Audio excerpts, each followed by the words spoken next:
나타나셔서 이 백이신문도 앞에서 터치하면서 어떤 모습으로 나타났다고 그랬죠?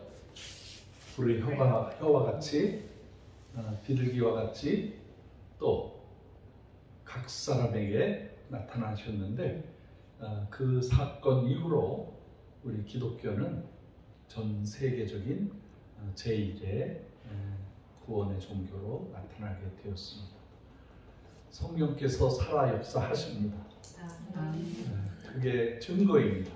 구약의 모든 약속과 신약의 모든 약속, 그것이 예수 그리스도를 통해서 이루어진다는 것을 확실하게 증명해주는 그런 에너지가 바로 성령의 역사입니다.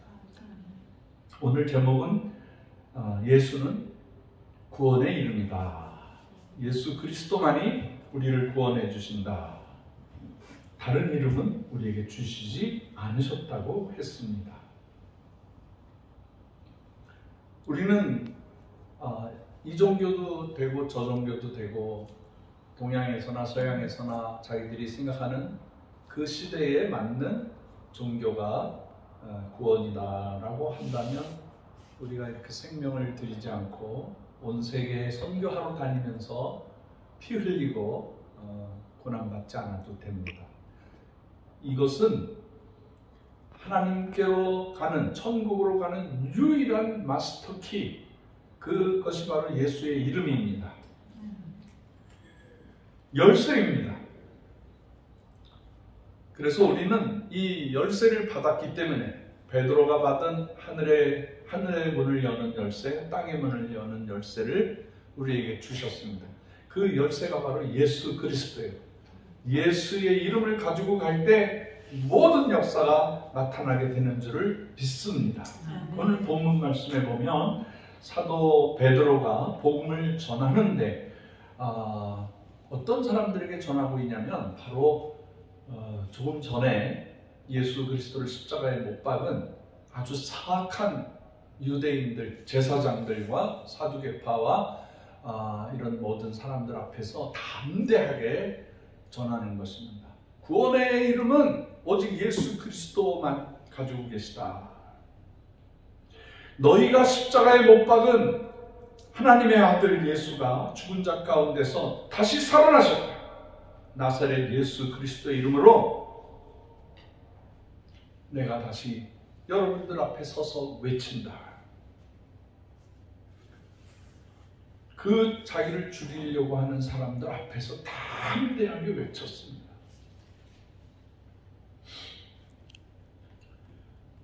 이것은 죽음을 이겨낸 부활을 보았기 때문에 베드로와 12 제자들과 모든 그 시대에 예수를 따르던 분들이 다시 부활하신 예수님의 모습을 보고 말씀을 듣고 그들은 이 세상을 이길 힘이 생겨났습니다. 그래서 최선을 다해서 그분들은 살아계신 예수 그리스도의 이름을 전하기 시작했습니다. 무서웠겠죠. 아주 두려웠겠죠. 벌벌벌 떨고 있었겠죠. 그런데 예수 그리스도의 영, 성령이 나타나심으로 인해서 성도들은, 우리 제자들은 힘을 얻어서 전부 나가서 12명의 제자들이 다 순교했습니다. 그래서 그 순교의 열매가 온 세계로 퍼져나가서 우리는 오늘의 예수 그리스도를 믿는 제자들이 된 것입니다. 예수 그리스도의 십자가의 피 흘리심은 구원의 증거예요. 그 피를 믿는 사람은 모든 죄를 용서받고, 아멘 하세요? 과거, 현재, 미래의 모든 죄를 다 용서받고 하나님의 자녀가 되는 것입니다. 우리가 선해서, 우리가 착해서, 우리가 바른 생활해서가 아닙니다. 그거는 인간적으로, 도덕적으로 괜찮은 사람일지도 몰라도 그것이 구원의 조건이 될 수는 없습니다. 우리는 구원받아 마땅한 은혜가 있습니다. 그것이 바로 예수 그리스도를 내 입으로 시인하는 것입니다. 예수 그리스도의 이름이 나를 모든 과거, 현재, 미래의 죄로부터 해방했습니다. 그러므로 나는 하나님의 자녀입니다. 이렇게 고백하는 순간에 우리는 하나님의 자녀가 되고 구원이 임하게 된 것입니다. 그렇습니다. 예수 그리스도의 이름은 죄인의 괴수들도 구원하기에 능한 이름입니다. 아, 나는 죄가 너무 많아서 구원받지 못할 거예요 라고 말하지 마십시오. 예수 그리스도는 어떤 죄인이라도 다 구원하십니다. 십자가에 방금 못 박아 죽는 죄인도 지금 구원이 있다고 말씀하십니다. 죄가 많으므로 나는 구원받을 수가 없다가 아니라 죄가 많으므로 나는 구원을 받아야 됩니다. 죄가 많은 곳에 은혜도 많은 것입니다. 사랑하는 여러분, 저는 이 확증을 받고 삽니다. 우리 민족이 참으로 이방신을 섬겼습니다. 샤머니즘,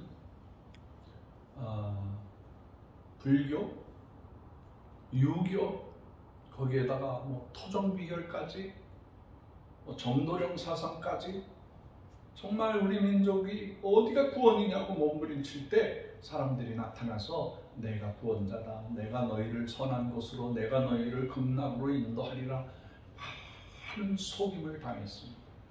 그런데 하나님께서 특별하게 이 땅에 선교사들을 보내주셨어요.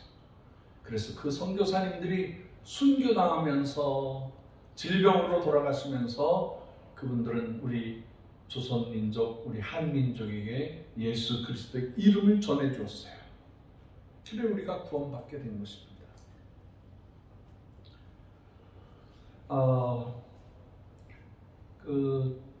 제가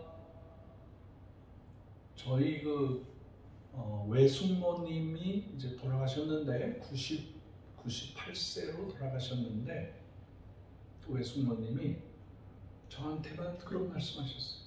그런데 우리 증조 할머니가 고조 할머니하고 같이 예수 믿었어 그러신 거예요. 같은 날. 깜짝 놀라서 더 자세히 얘기해 주세요. 더 자세히 얘기해 주세요. 그랬더니 시아버지가, 그러니까 당신이 기억하는 모든 기억력을 다 동원해서 저한테 비밀을 얘기해 주시고 역사를 얘기해 주시고 돌아가셨어요. 아드님도 있는데 따님도 있는데 저한테 얘기해 주셨어요. 그리고 제가 러시아 선교사로 갔을 때 새벽마다 때마다 일마다 저를 위해서 기도해 주셨어요. 나이가 80, 90이 됐는데도 성경 암송대에 나가서 1등을 하시는 분이에요. 그래서 우스갯소리로 저 권사님 계시면 우리는 성경 암송대에 나가봤자도 그 정도로 다른 거 다 잊어버리시는데 성경 말씀은 기억하시고 찬송 부르시고 성경에서 툭 튀어나온, 성경에서 살아 역사하는 주인공이 툭 튀어나온 그런 모습으로 저희들에게 신앙의 본을 보여주셨어요.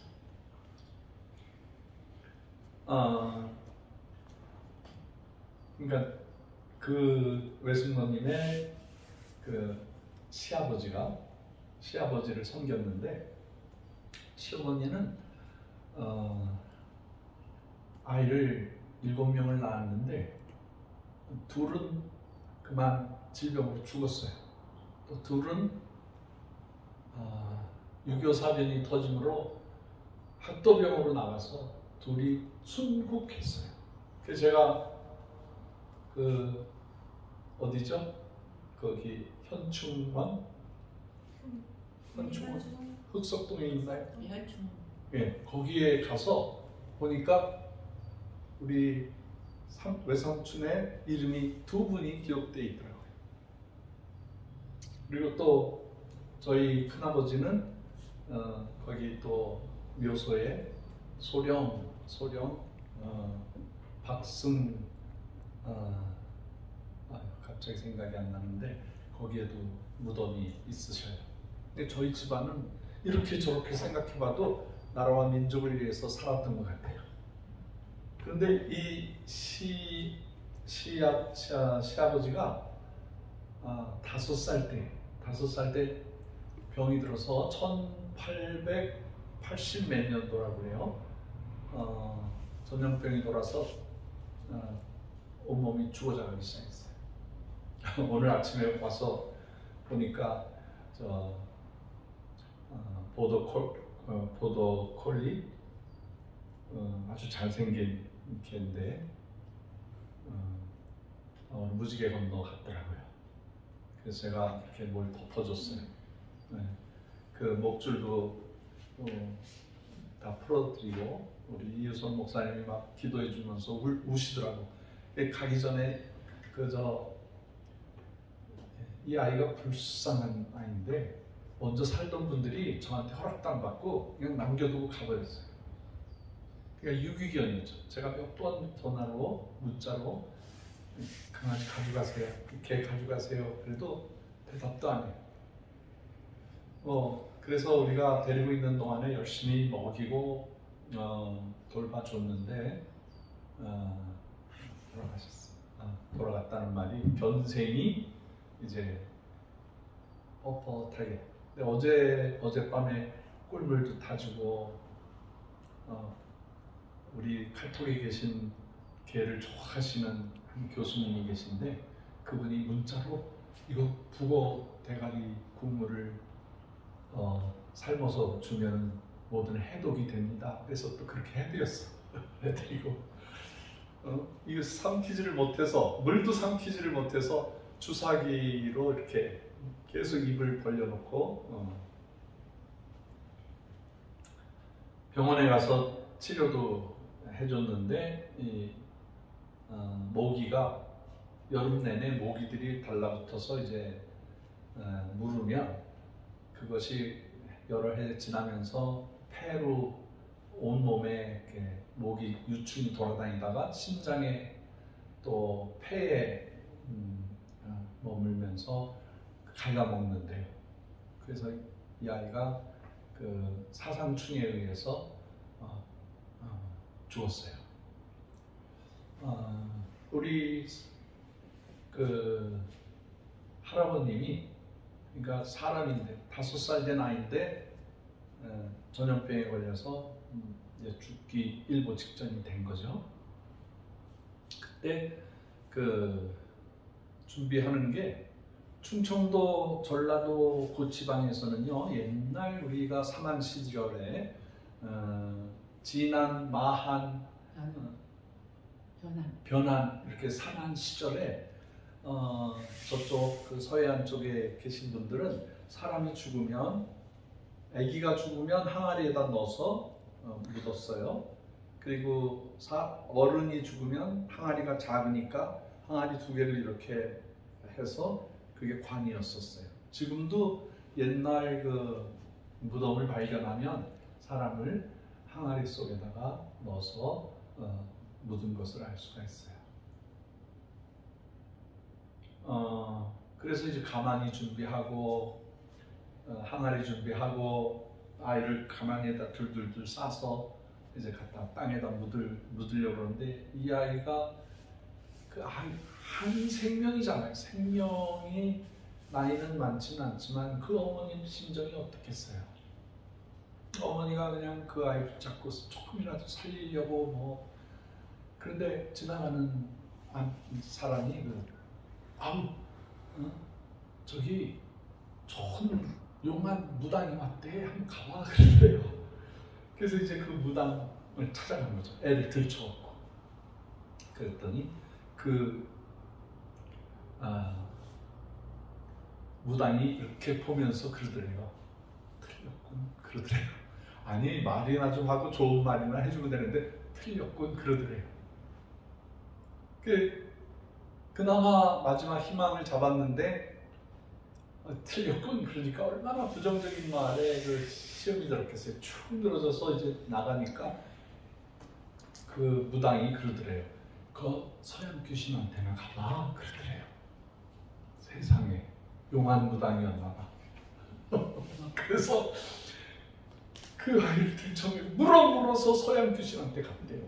그랬더니 서양 귀신이, 서양 무당이 그 아이를 달라고 그러더니 달라고. 그 아이를 주니까 그 아이의 뭐 온몸에다 손을 얹어서 뭐 인더네 뭐 지저스 막 그러면서 뭐라고 막 그 말을 하는데 더 마음이 불안해지더래요. 그때 그날 그분이 주문을 외운 안수 기도를 한 그날 저녁에 아이가 열이 다 빠져나가고 깨끗하게 나왔어요. 할렐루야. 그 당시에는 그런 기적을 베풀어 주시는 거예요. 제가 러시아에서 신기한 게 손을 얹어 기도하면 그 사람들이 다 나. 그 믿음으로 100% 신뢰하면서 기도를 받으면 역사가 일어나요. 여기 와서는 그런 능력이 덜 나타나더라고요. 너무 우리가 좀 너무 저거 하는지도 모르겠어요. 뭐 이런 말이 맞을지 모르겠습니다만 우리가 좀 뺀들뺀들해진 것 같아요. 옛날에는 기도원에 차고 넘쳤잖아요. 우리가 문제가 생기거나 아프거나 정말 가정에 문제가 생기면 전부 기도원에 가서 산에 봉우리 소나무 붙잡고 밤새 기도했어요. 근데 요새 아프면 어떻게 해요? 병원부터 가요. 아프면 어디 해요? 뭐 정신과 의사하고 통해요. 그 기도원이 거의 다 지금 무너지고 있어요. 기도원 좀 다 매물로 나와 있더라고요. 은혜의 시절이 있는 것 같아요. 지금은 은혜의 때라. 그런 말처럼 우리 민족도 은혜의 때가 있는 것 같아요. 그래서 이 아이가 나오니까 이 어머니하고 이 시어머니, 그분의 시어머니하고 정신이 버떡 들은 거예요. 그래가지고 그 아이를 데리고 그분이 바로 선교사님이셨어요. 선교사님.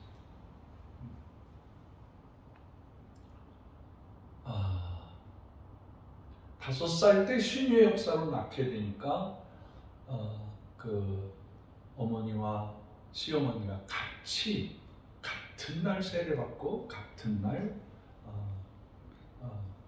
집사 임명 받고 그렇게 됐어요.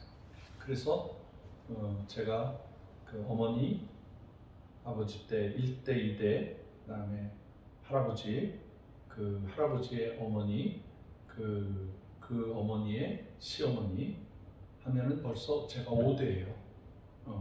제가 거저받은 은혜죠. 거저받은. 그래서 저희 가문이 전체적으로 이제 예수 믿는 가정이 되고요. 지금 대부분 주의종이 되고 장로, 권사, 충성들 하고 있어요. 계속 선교사들이 나와요. 저희 가문에 선교사들이 나오더라고요. 저희는 해방이 되고 난 다음에도 그 공산당들이 와가지고 예수 믿는 가정이라고 죽이겠다고 죽창을 가지고 오고 막 찔러 죽이겠다고. 그래서 우리 그 외삼촌들이 숨어 다녔어요. 걸리면 죽인다고. 옛날에 각 지역의 공산당들이 들어가서 지역 사람들의 원한 관계, 특별히 노예살이를 살았거나 종 살았거나 그래서 억하심정이 많은 사람들을 이렇게 여기다 완장 채워주고 나쁜 놈들, 부르조아들 다 죽여도 괜찮다 권한을 줬어요. 그래서 동네 사람끼리 싸움을 붙여놨어요. 그래서 그 하루아침에 평화로운 동네가 무서운 살인이 벌어지게 됐어요. 한 마을에 가서 수십 명, 수백 명을 찔러 죽이고. 기독교는 사랑의 종교인데 공산 귀신은 증오의, 전쟁의 귀신, 굶주림의 귀신이었어요. 그래서 나중에 우리 외삼촌들의 일기장을 발견했는데 보니까 아무개가 나를 죽이려고 한다. 누가 나를 언제 죽인다고 그러더라. 그래서 이분들이 불안해가지고 그래서 학도병으로 지원해서 나간 거예요.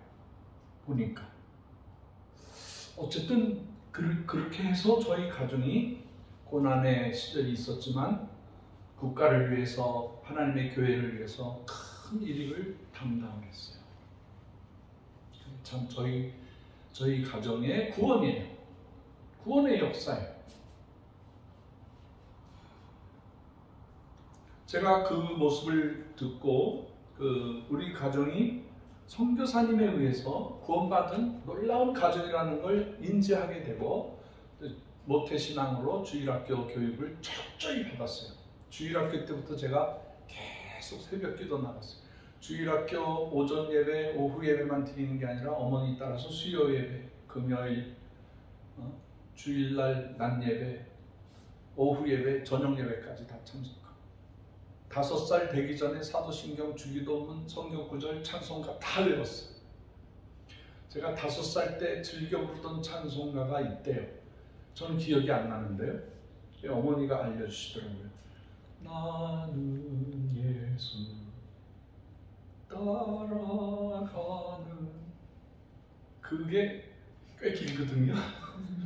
그 성가대원들도 하기 어려운 박자거든요. 근데 그거를 5살 때 불렀대요. 왜 그 노래를 부를 수 있었을까요? 어머니가 저를 키우면서 이 찬송가를 부르셨어요. 무슨 어려운 일이 생기고 어머니가 경제적으로 어렵고 아버지가 속을 새기고 우리나라 그 어려웠던 시절을 살아가면서 어머니는 찬송을 부르셨어요. 어머니 찬송을 부르면서 세상을 이겼어요. 그래서 제가 중학교 1학년 때 여기 그 모래내 그 연희동이라고 있는데 거기 경희대학교 건너편에 그 여기 이 산 북한산에 폭우가 내려가지고 갑자기 이게 들이친 거예요. 그 연신내라는 게 그 연희동으로 흘러가는 개천을 얘기해요. 그게 미어 터져가지고 산사태가 나면서 수많은 사람들이 떠내려가더라고요. 제가 환상을 얘기하는 게 아니라 70년도에 직접 일어난 일이에요.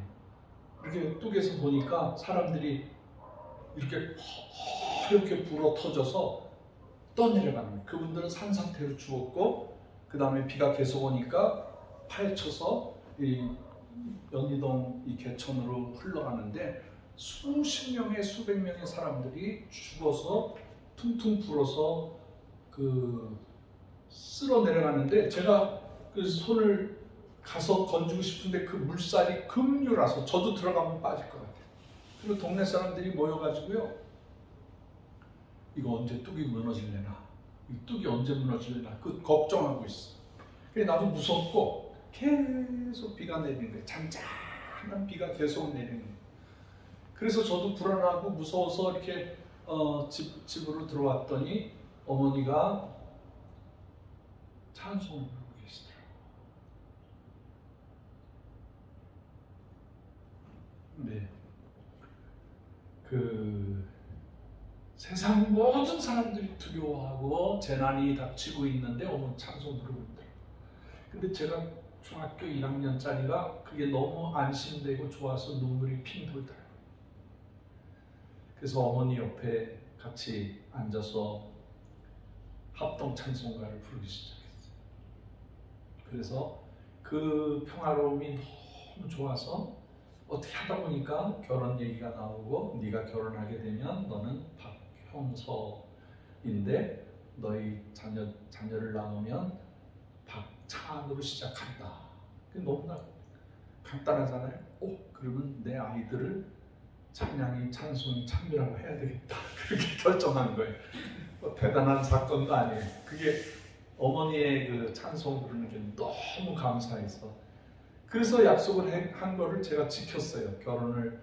집사람을 만나서 내가 결혼해서 아이를 낳으면은 이름을 중학교 1학년 때 줬는데 어떤지 한번 들어보시라고. 그리고 큰아이 낳으면 찬양이, 둘째 낳으면 찬송이, 딸 주시면 찬미라고 할 거라고. 그랬더니 괜찮네요 그러더라고요. 그래서 그 아이들을 지금 다 낳고 이제 손주들이 나오기 시작했어요.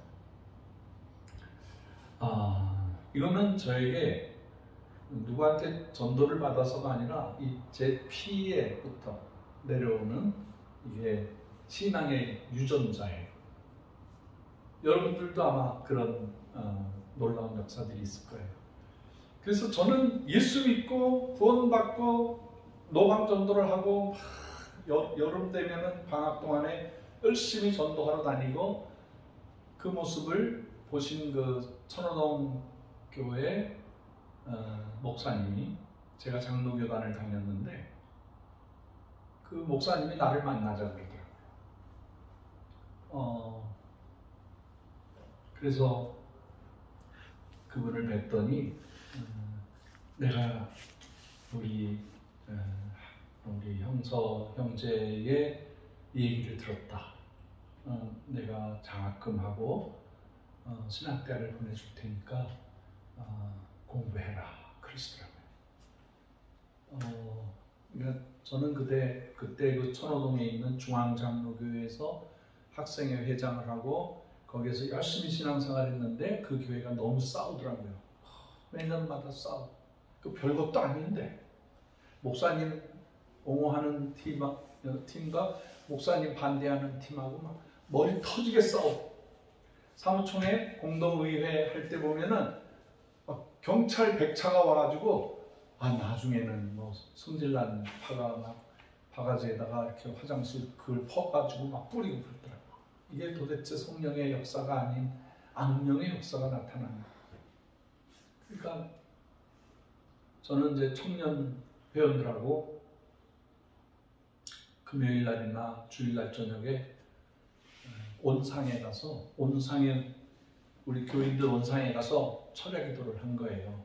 교회에서 기도하면은 그 싸우는 장소이기 때문에 기도를 할 수가 없는 거예요. 다행히 성령 충만한 형들이 누님들이 그 고등부 회장 같이 기도시키자. 그래서 저를 데려다가 같이 그 성령 충만한 기도 모임을 갖게 했어요. 그래서 저는 그 교회를 위해서 그 교회에서 눈물을 흘리고 그 교회가 잘 되기를 기도했는데 저희 부모 형제들 입장에서는 우리 형서가 싸우는 교회 가서 저런 모습을 보면 자기도 모르게 싸우는 사람이 된다. 안 되겠다. 나오라는 거예요. 나오라는 거. 그래서 아니에요. 저는 계속 다닐 거예요. 그랬더니 안 된다고. 안 된다. 근데 그 얘기를 이제 천호동 성결교회 목사님한테 하고, 근데 어쨌든 고등부까지는 제가 장로교단에서 머물면서 학생회 졸업 예배까지 마쳤어요. 그리고 그 교회는 산산이 분열이 돼서 그 유명한 광성교회, 감리교회, 성결교회, 제일교회, 천호동에 있던 교회들로 다 뿔뿔이 흩어져 버렸어요. 아주 마음 아픈 추억이죠. 그러면서 이제 저는 성결교회의 순수신앙을 배웠어요. 성결교회가 파당이 없더라고요. 그 당시만 해도 순수했어요. 그래서 전도하고 기도하고 말씀 중심으로 아주 복음주의적인 그 신앙을 가지고 있었더라고요. 저는 처음 들어봤어요. 서울신학대학교에 입학원서를 냈는데 그 총장이 인터뷰하면서 사중복음이 무엇인가? 그래서 난 사중복음? 그거야 마태, 마가, 누가 요한복음이죠? 그랬더니 바로 웃더라고. 성결교회는 사중복음이 있는데 그게 중생, 성결, 신유, 재림 이 네 가지를 사중복음이라고 그랬어요. 근데 그 신학교에 가서 그 틀린 대답을 했는데도 합격시켜 주시더라고요. 이 합격도 제 실력이 아니고 저희 천호동 성결교회의 전도사님이 그 총장의 사위야. 그래서 백으로 들어갔어. 백으로 4년 장학금 받고. 그래서 서울신학대학에서 순수 복음주의적인 이반젤리칼이라고 해요. 복음주의적인 신앙을 배웠어요. 그런데 제 속에서는 감리교 신학도 있고요. 웨슬레 신학도 있고, 또 그 당시에 불광동에 순복음교회 있었잖아요. 그 교회도 나갔어요. 그리고 내 신학교 동기 중에 하나가 여기 그 장권사님 살던 거기가 뭐라 그래요? 그 동네 우리 저 무덤 우리 조윤기 목사님이 무덤에서 목회했던데 대저동? 대저동 거기에서 조윤기 목사님의 책에 나오는 주인공이 걔가 순복음교회는 안 가고 서울신학대에 가서 그렇게 됐어요. 그렇게 해서 순복음교회 영향도 받고 그 다음에 제일 중요한 영향을 받은 것이 김중건 목사님의 그 CCC 운동에 영향을 받았어요. 하이 CCC를 다니면서 제가 전도 훈련을 철저하게 받았어요. 그러니까 세상이 어떻게 돼도 교회가 어떻게 돼도 저를 머릿속에 복음 전하는 거에 전념하게 해주셨어요. 이게 저의 신앙의 모토예요. 제 신앙의 원적지가 복음 전하는 거였어요. 어느 교단도 중요하지 않고 어느 교회도 중요하지 않고 오직 민족 복음화와 세계 선교에 저의 청년 시절에 눈을 뜨게 해주신 거예요. 그래서 그걸 위해서 살았습니다. 그때 여기 삼각산에 가서 철야기도 하고 그러던 시절 그때 그 제목이 그게 공산권 선교와 러시아 선교와 북한 선교까지 기도를 하게 됐어요. 제가 일찍이 1970년도부터 북한 선교에 대해서 마음을 열고 있었어요. 하나님 어떻게 해서든지 내가 평양에 내가 금강산에 수양관을 세우고 백두산에 기도원을 세우고 주의 나라를 이루도록 그렇게 하겠습니다. 그렇게 헌신을 했죠. 근데 그때 기도가 그대로 지금 연결되고 있어요. 저는 한 번도 좌로나 우로나 치우치지 아니하고 그 중고등학교 때 받은 그 비전대로 지금 살고 있더라고요. 하나님의 은혜죠. 그래서 저는 이 세상에서 예수 이름 외에는 이 통일도 왜 통일운동하냐면 복음 전하기 위해서요. 할렐루야. 북한 백성들에게 복음 전하기 위한 첫 번째 이유가 내 사랑하는 한민족 북한 백성들에게 예수 그리스도의 이름을 전하려고 하는 것 때문인 거예요. 그리고 우리가 세계 선교에 포커스를 두고 있는 것은 세계 선교를 이루어 드림으로 우리 민족은 예수님의 재림을 앞당기는 이스라엘 백성들이 구약 성경과 신약 성경을 기록을 했다면 예수님께서 너희는 가서 모든 족속으로 제자를 삼아 아버지와 아들과 성령의 이름으로 세례를 주고 가르쳐 지키게 하라. 그 사명은 우리 한민족의 사명이다. 할렐루야. 예. 우리 백두산과 금강산 거기에 기도원 세우고 수양관 세우기 전에 하나님께서 이 지축동에 주회동 산을 주셨어요. 주회동 산을 주셨어요. 이것도 기적이에요. 여기까지 온 게 기적이에요. 저는 한 번도 실망하거나 낙심하지 않아요. 물론 인간적으로 아이고야 큰일 났다. 이거 주방공사는 언제 하나 그런 생각이 들 때가 있어요. 이게 우리 일하는 사람들이 좀 자중질환을 일으켜가지고 아주 우리를 힘들게 한 적이 있어요. 지금도 완전하게 된 것은 아니지만 지금 여기 보면은 화장실 공사가 아직 안 돼 있고 여러분 들어오시다 보면은 그 쓰레기가 지금 꽉 차 있는데 저거 보내는데 200만 원이 들어요. 쓰레기 치우는데. 그래서 어떻게든지 어떤 방법으로 치우라고 해도 몇 달이 돼도 저걸 못 치우고 있어요. 그래서 저 쓰레기장을 깨끗하게 치우고 주차장으로 만들어야 되고 그 다음에 주차장도 2개로 나누어서 하나는 차량이 잘 이렇게 주차하는데 늪에 빠지거나 진흙탕이 되지 않게 자갈을 깔아주거나 아니면은 좀 뭐 괜찮은 거를 깔아줘서 차들이 빠지지 않게 하는 방법이 있고, 또 한쪽은 묘목 나무들을, 키가 큰 나무들을 쭉 둘레로 심고, 그 다음에 거기에다가 키 큰 꽃나무 뒤에다 심고, 그 다음에 아기자기한 꽃씨들을 쭉 심으려고 해요. 그리고 우리의 사명인 한쪽에다가 고구마밭을 심어서 선교사님들이 오시면 고구마 훈련을 좀 시켜서 가져가실 때 고구마 종순을 가지고 가실 수 있도록 해드리는 그것을 지금 하려고 합니다.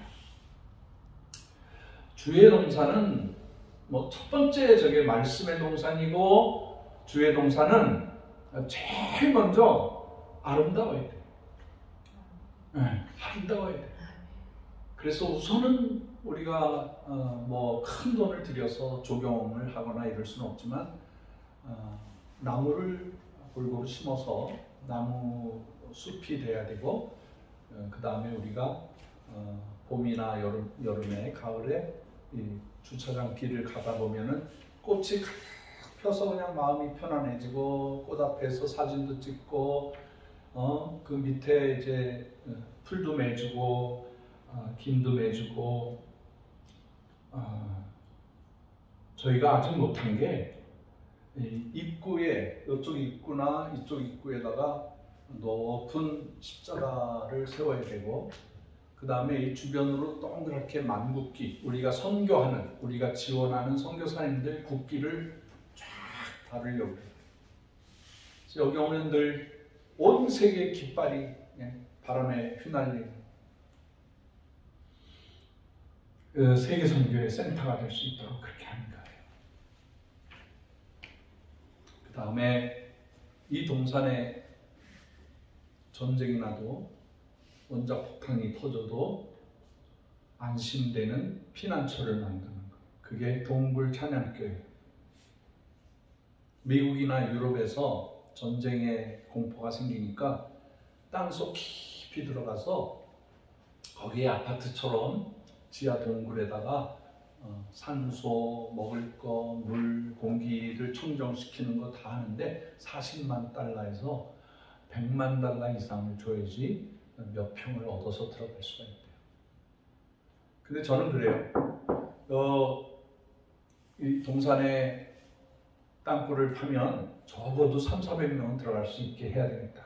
300~400명이 들어가서 며칠을 살아도 견딜 수 있도록 숨구멍도 만들어 놓고, 다른 곳에서 나쁜 공기가 들어오지 않게 탁 막아놓는 시설도 해놔야 돼요. 여름에는 시원하고 겨울에는 따뜻한 그런 공간으로 해야 되겠다. 다시 말해서 우리 주의 동산은 하나님께서 주신 구원의 방주, 에덴 동산, 쉼터, 탕자의 아버지 집, 꽃동산, 피난처로 만들어 놓고, 어떤 분이든지 믿든지 안 믿든지 선교사든지 아니든지 간에 모두가 와서 쉴 수 있는 쉼터, 피난처가 되었으면 좋겠다는 거예요. 할렐루야. 예. 그래서 여기가 구원의 1번지가 되어야 됩니다. 우리가 앞으로 그런 동산으로 지향해 나가야 되겠다는 것입니다.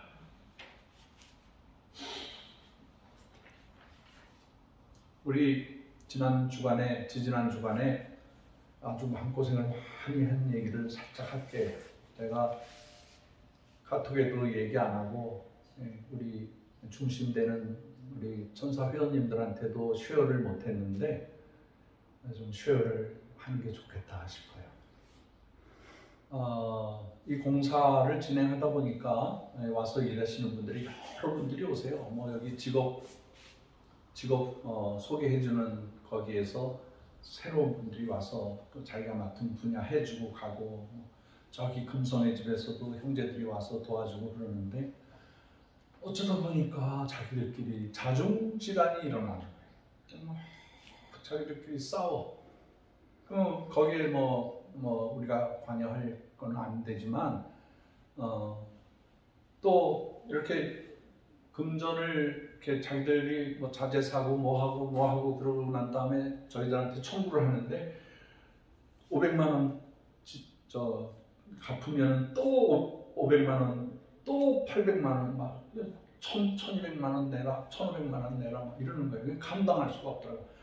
요거 처음에 1500만 원에 다 끝내겠다고 해서 시작을 했는데 갈수록 커지면서 지금 6천만 원에서 7천만 원이 들어가는 거예요. 예상치 못했던 돈들이 들어가야 되니까. 헌금이 나와야 이게 줄 수가 있는데 이거 땅값도 다 정리를 못하고 이렇게 구워서 했는데 이렇게 이런 게 많이 들어가니까 벅차더라고요. 그래서 좀 기다려달라. 그래도 이분들이 뭐 기다려주다가 힘드니까, 자기들도 힘드니까 나한테는 말하기가 좀 힘이 드니까 우리 이유선 목사님한테 뭘 많이 얘기해요.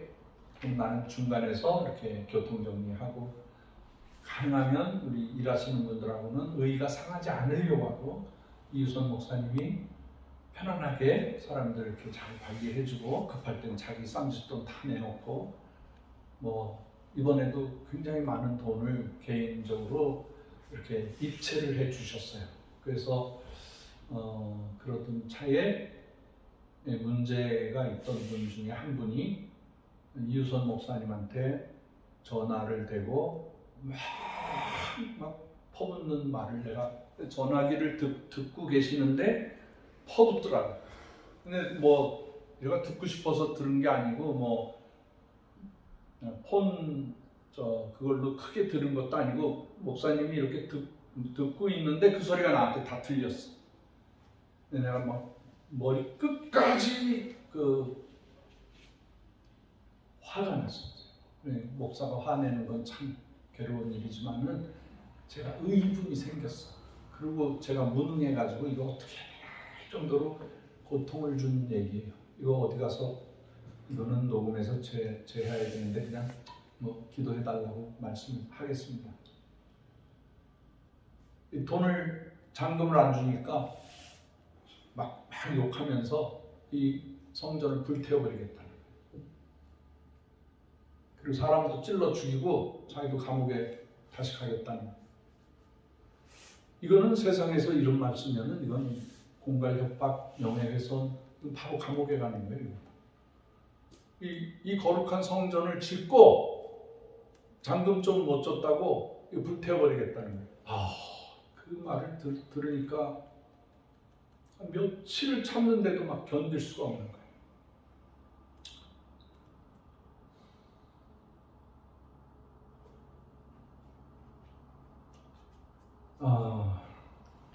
그래서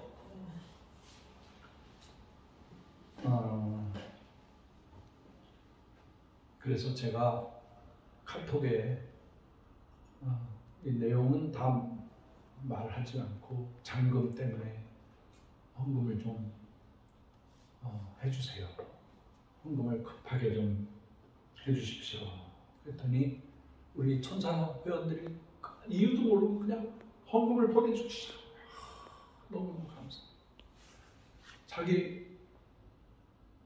자기가 직장 생활을 할 때는 얼마든지 헌금을 하는데 코로나 이후로 직장을 안 하다 보니까 돈이 없어서 자기가 시집 올 때 뭐 어떻게 할 때 그 폐물을 가지고 와서 폐물을 팔아가지고 헌금을 하시더라고요.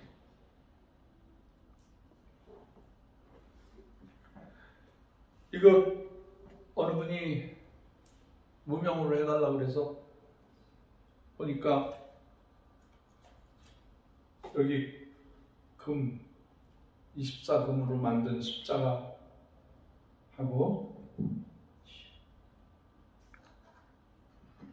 이런 거를 여러 개 이렇게 가지고 오셨어요.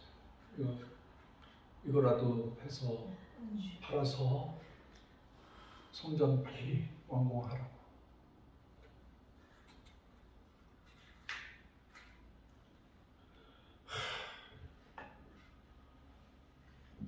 제가 러시아에도 교회 세우고 뭐 카나다에도 교회 세우고 뭐 여러 지역에 교회 세웠는데 고국에서 하는데 정말 은혜가 넘쳐요. 시험도 많고 아픔도 많지만 정말 큰 감화, 감동, 눈물이 납니다. 하나님께서 이 동산에 주의 동산으로 만드시려고 이미 준비하신 귀한 성도님들을 불러 모아주시고 우리 훈련하게 하시고 이제 이곳에서 우리가 사랑의 공동체, 성령의 공동체 이름, 오직 예수 이름을 가지고 나아가면은 이 자리가 차고 넘치는 자리가 될 것을 믿습니다. 절대 저는 두려워하지 않아요. 아직은 우리가 건물 짓고 있어요. 모든 게 부족해. 우리가 조금 더 마음을 모아서 정성을 다해서 해나가면은 하나님께서 이 동산이 차고 넘치게 해주실 걸 믿어요. 저는 러시아에서 마이너스 20, 30도 될 때에 그 옷을 껴입고 나가서 전도지 돌리고 서투른 말로 전도하고 어떤 때는 막 귀가 다 깡깡 얼어버리더라고요. 목소리도 쉬고 그렇게 하면서 전도할 때 저는 구름대처럼 몰려올 것이라고 믿었어요. 그리고 하나님이 좋은 교회 장소도 주실 줄 믿었어요.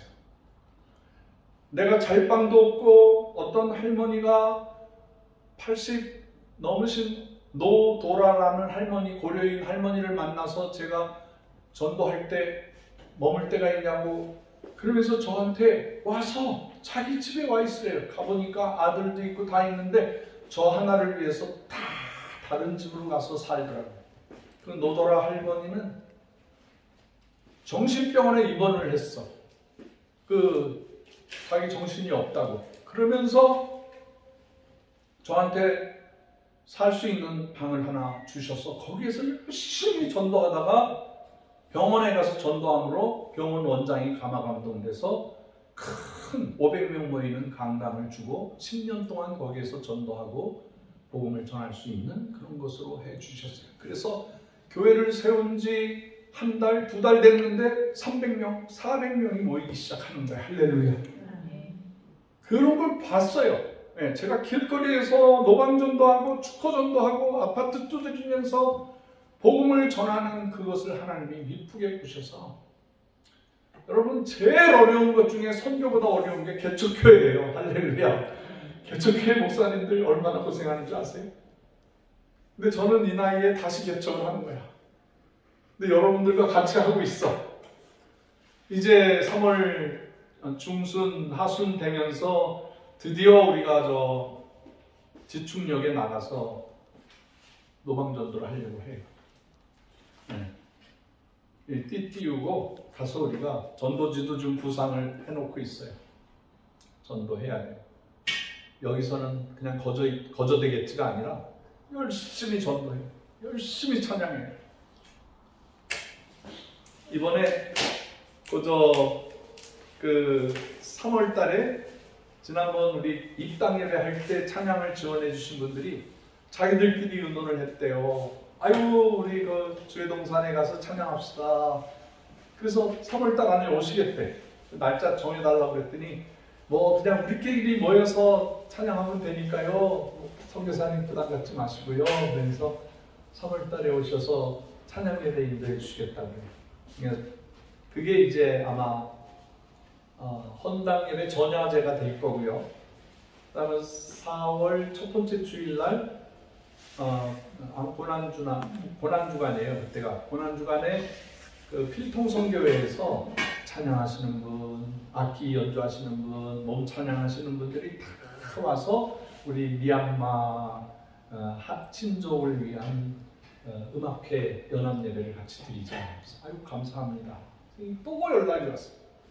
우리 한국 성악가 중경 성악가들이 탤런트 봉사로 그냥 자기들이 아무것도 안 받고 탤런트 봉사해서 와서 헌당 예배 축제를 해주겠다는 거예요. 하나님께서 벌써 이렇게 돕는 그룹들이 많이 생겨나는 거예요. 이런 찬양하는 분들과 교제하다 보면은 결국에는 이 숫자가 동굴이 생겨나면은 매주간 매일 저녁마다 찬양의 동산이 되게 될 거예요. 할렐루야. 한국교회의 아주 명물이 될 거예요. 세계교회의 유명한 명물이 될 거예요. 물론 우리가 동굴을 판다고 생각하니까 이게 보통 일은 아니야. 이렇게 그저 뭐 간단하게 임시 예배 초소를 짓는 정도가 아니에요. 이거는 사투를 해야 되는 입장이더라고요. 그래도 두려움 없이 이것을 감당하리라고 저희가 감당해야 된다고 생각하는 것입니다.